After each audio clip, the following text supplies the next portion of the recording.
Up next on today's Wild West, Montana's very first dude ranch returns to life after nearly a century. We'll ride the historic OTO, raft the Yellowstone River, and much more. Plus, meet the Mad Hatter of Montana, maker of fine custom cowboy hats. There, that's better. And cowboys, Indians, and romance. As Ramona, California's official outdoor play, turns 100. It's all next on today's Wild West. The Wild West. It's still out there. And we'll show you how to find it. This is today's Wild West. It's the Old West and the New. On the doorstep of America's first national park. We're bringing guests back to Montana's first dude ranch for the first time in 83 years. I think it's beautiful out here.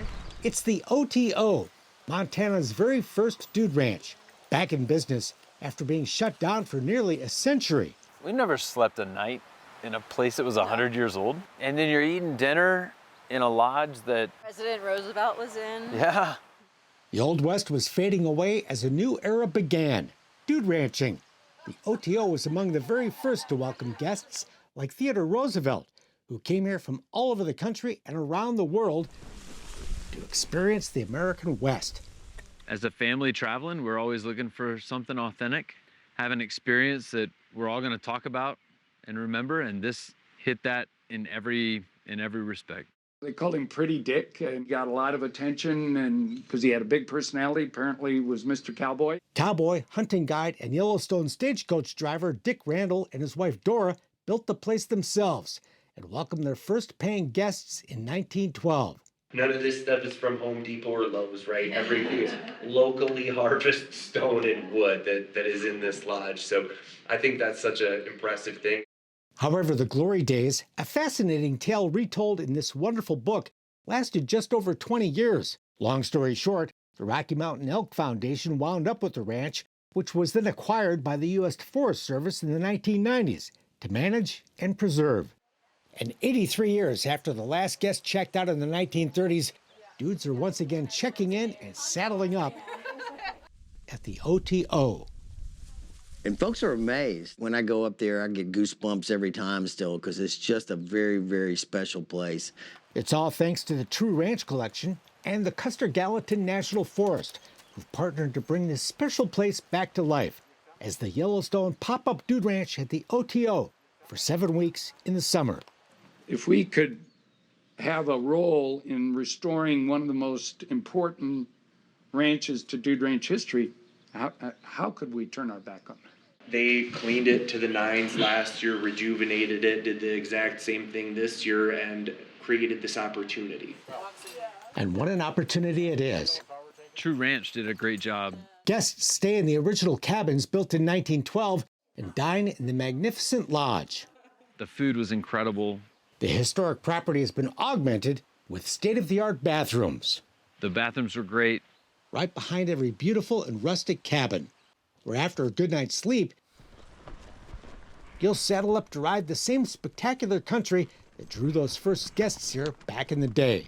First ride of the week's pretty spectacular, huh? Yeah, almost every ride's amazing. Go in each direction and, you go headed back towards Monitor Peak. That's like all mountainous and pines, and out here it's just gorgeous view of the Yellowstone. With the sweet smell of sage in the air, our guides Gabe and Sarah lead us down the trail and up to a ridgetop to an amazing view of aptly named Paradise Valley, bisected by the Yellowstone River.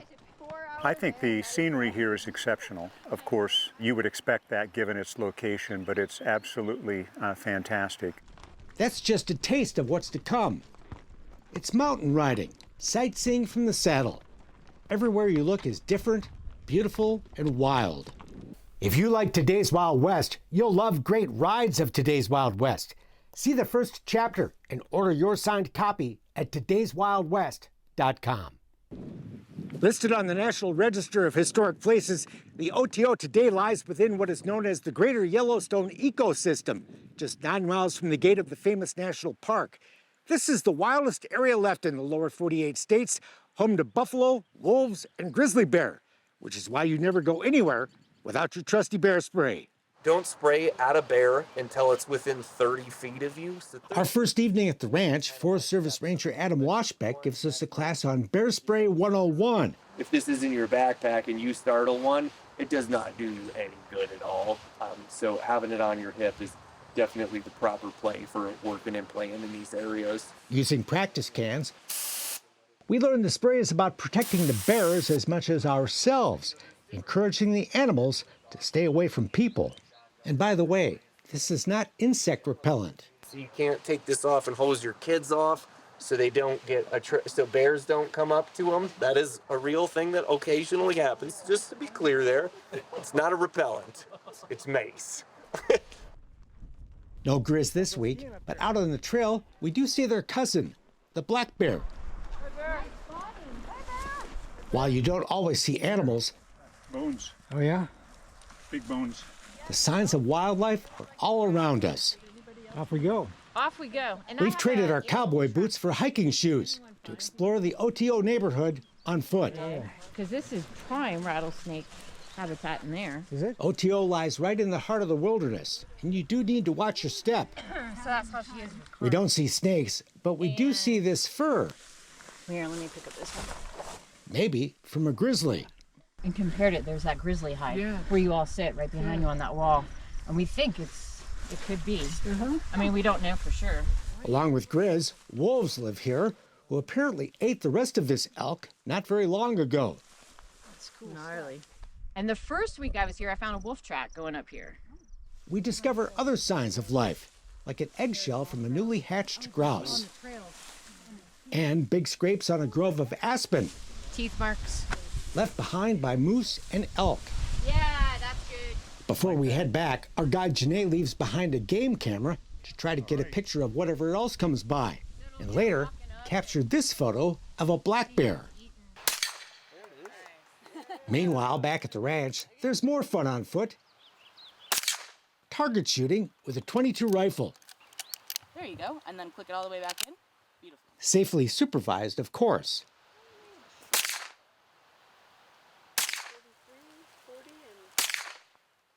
Always entertaining to plink away with a lever-action Henry, especially for those who've never done it. I thought it was fun. Once I found the target, it was fun. Yeah. Later, there's more shooting with the bow and arrow. Nice. It's all just for fun, of course.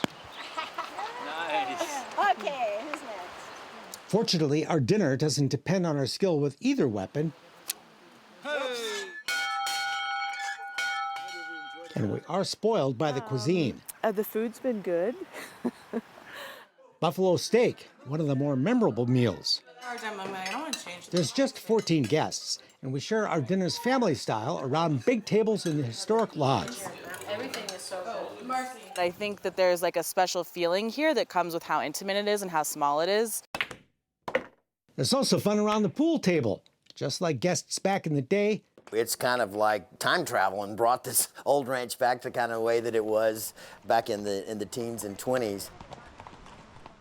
enjoying the same big front porch and the magnificent views that delighted guests 100 years ago. There's a freshness about it because it hasn't been in business all of these years. Everything it takes to operate a dude ranch has been hauled here by True Ranch, All the mattresses we have, all the linens we have, all the firewood we have. including the electric fence that protects the kitchen area from grizz. So anything that's a natural attractant to bears, you have to have the bear fencing up. So we have our entire kitchen outlined by electrical bear fencing. Another electric fence surrounds the horse pasture. I mean, we've seen scat here and there, prints, but nothing too alarming. It is something to take serious, but we haven't had to deal with any struggles yet. Gabe and Sarah round up and drive in the herd every morning. then brush, bridle, and saddle the horses next to the great old barn the Randalls built more than 100 years ago.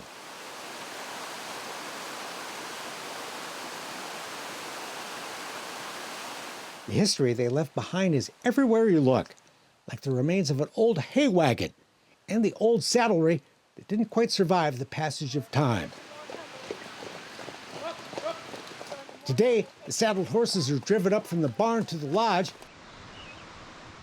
where we mount up on the front lawn, where buffalo wandering out of Yellowstone Park in the winter have sometimes come to feed. We're headed to some really beautiful meadows up that way today. We're in the saddle and down the trail. Just 9 miles from Yellowstone. Hi, beautiful morning. Yeah, riding the OTO is like having your own national park. The OTO offers the opportunity to ride in the park itself with horse track outfitters. We shot these still photographs during what was a very memorable day horseback in America's first national park. It was a great viewing.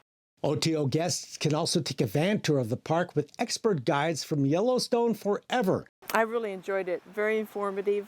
Lots of animals. Bison herds, a grizzly bear and a black bear. We even saw mountain goats. It's a very unique place. And one night, Yellowstone Forever's Amanda Bush shared even more about the park. I get to help enhance people's experience in Yellowstone. In a special presentation in the lodge. Getting to share a place that I'm very passionate about and help others become very passionate about it too. Yellowstone is also the name of that wild river, which we're going to ride in the morning. Whoa! Rafting the Yellowstone. The last major undammed river in the lower 48. That was awesome. And a wild ride for guests of the OTO. It's a short trip from the ranch down the mountain to the Flying Pig Outfitters in Gardner, Montana. When you're in the boat paddling, or even when you're just chilling in the boat, you don't want to smack someone in the head, knock their teeth out. Where we first get a bit of rafting 101. All right, let's start going all forward. Then, snug in our wetsuits here in late June, we're off. Take a break. All right. We're here a year after the river's historic flood. After the flood, all those rocks kind of got pushed to the side or further downstream. No sign of it today. Just a lot of fun whitewater.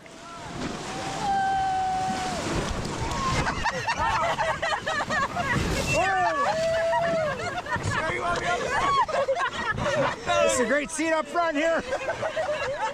Getting soaked. Try a seat in the house. Oh, that was classic. There are some mellow moments, too.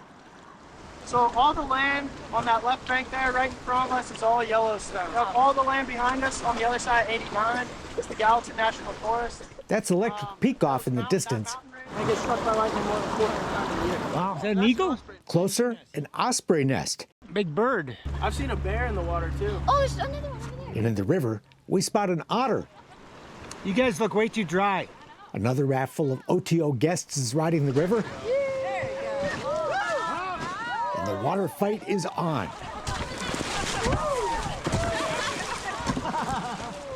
By the way, there is a reason they call this outfit the Flying Pig. The original owner, he told his grandfather that he wanted to do a big kayaking trip from the mouth of the Yellowstone right outside the park and all the way to the Gulf of Mexico. His grandfather said, "You'll do that when pigs fly." And so he ended up doing it, and his grandfather was so proud of him that he gave him all the money to start up the Flying Pig Adventure Company. But today, we're doing the flying on a river of melted snow.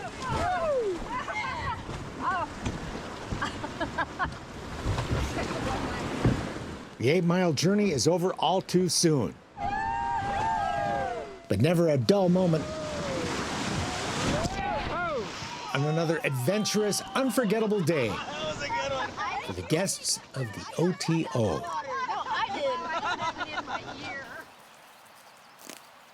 It's a new day at OTO, where the morning begins with fresh hot coffee left on the porch of your historic cabin.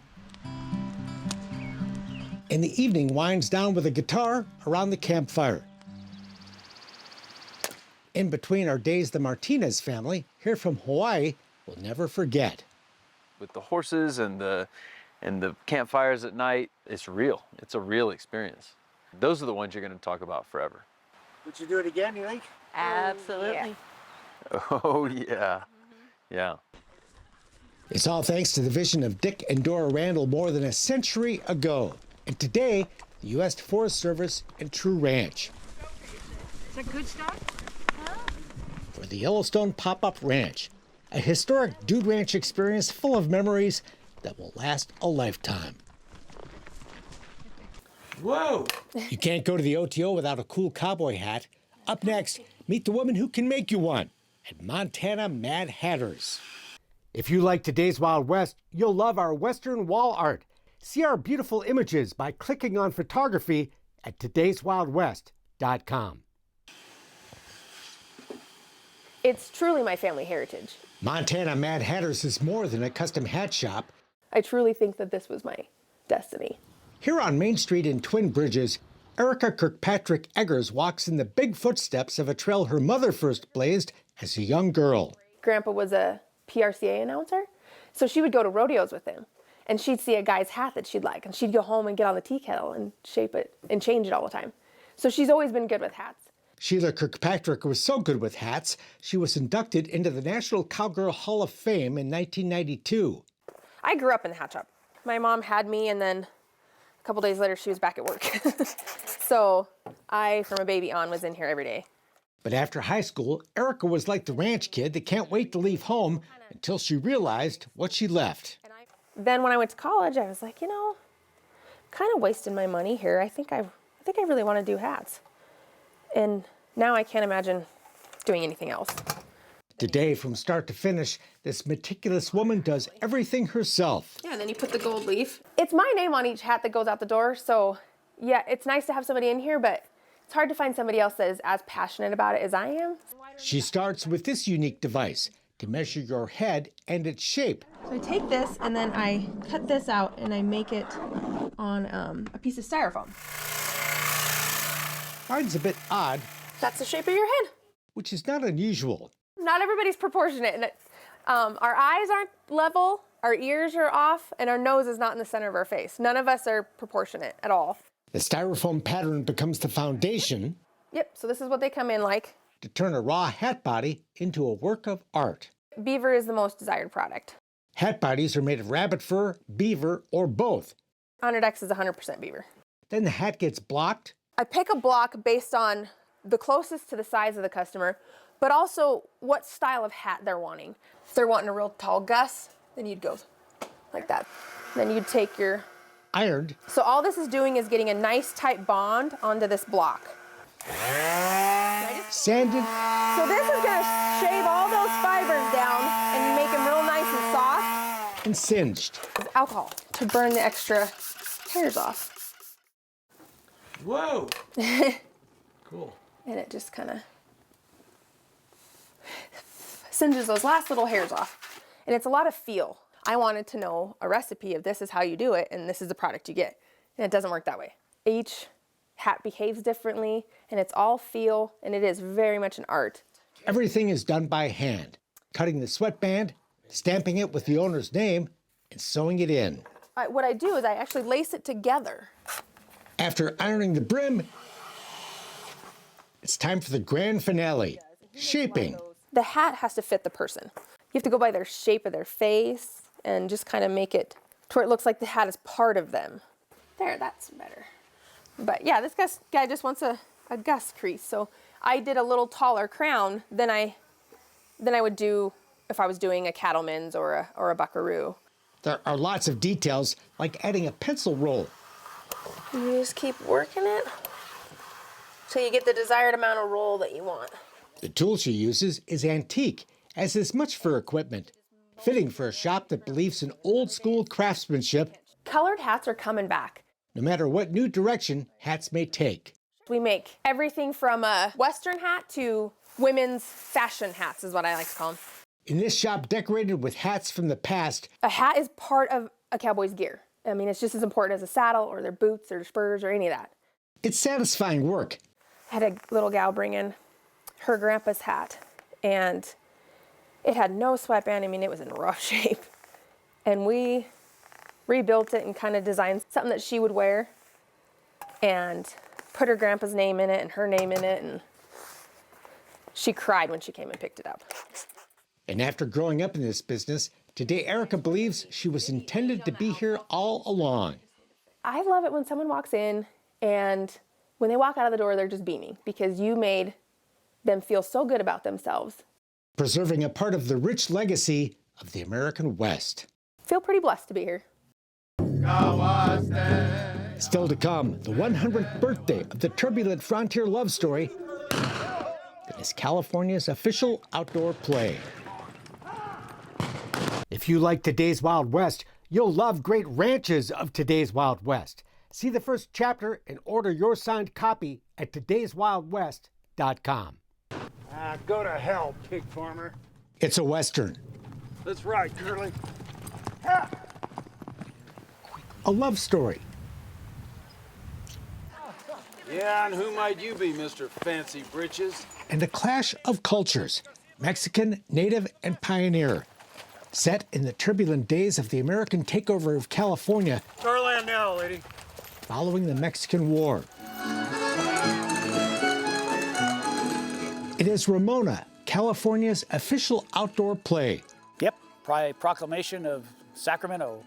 Alessandro, what are we to do? We are lost between two worlds. Come away with me. Where? Celebrating its 100th year of performances at the Ramona Bowl Amphitheater in Hemet, California.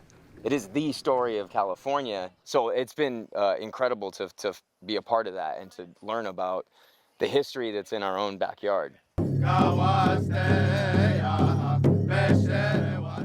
Ramona is based on Helen Hunt Jackson's celebrated 1884 novel. She traveled all over California, and she picked up bits and pieces of the show.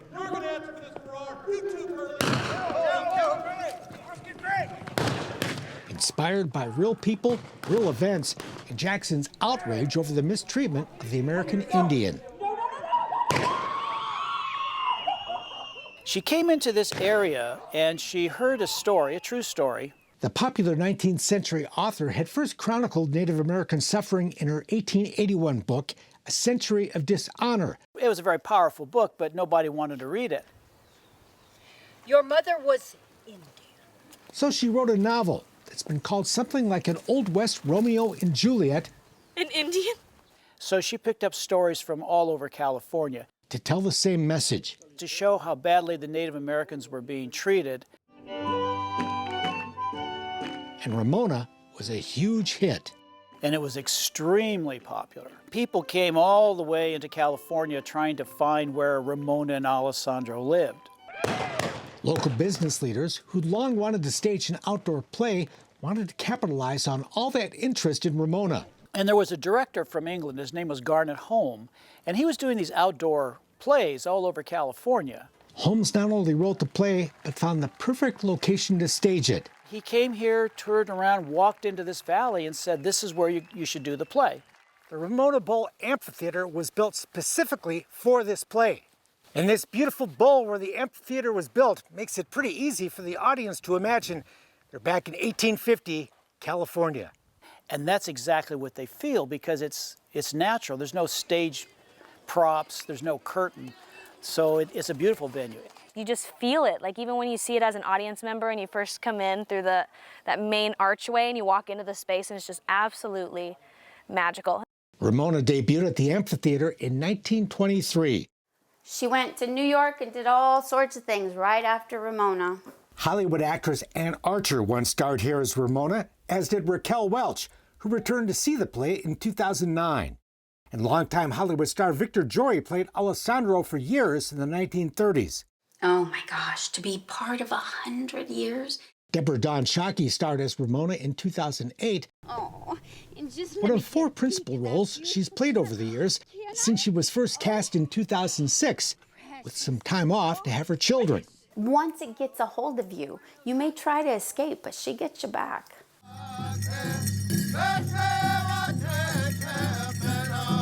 Native American culture is celebrated during the performance, along with Spanish dancing, traditional music, and the bygone life of a California rancho, all of which is part of the personal heritage of many who perform in the play today.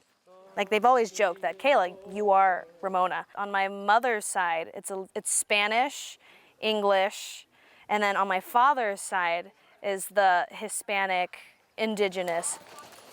A dozen horseback cowboys play a prominent role as well. How could you have more fun than playing cowboys and Indians? You can get away with things here you can never get away with at home. How dare you speak a truth? And while Ramona is indeed a play with a message, I feel like it's really relevant to what is going on even to this day. with its singing, dancing, and drama. Good. It was good. That was great? Yeah. It's also very entertaining. It was nice to come see something my mom had been in when she was younger. I was a dancer and in the chorus. It was really fun. It's a lot of fun coming up here on the weekends, you know. And it's great fun to be part of the production. Just being out here and doing theater, actors, horses, cowboys, dance. The fun part of it is all the cowboys and shooting and horses. Thank you so much for this honor. Helen Hunt Jackson's descendants were on hand for the play's 100th anniversary, as their famous ancestor became the first woman honored with a California literary landmark, unveiled before the final performance of its 100th season. Thank you. And of course, the 100th anniversary is really an amazing accomplishment.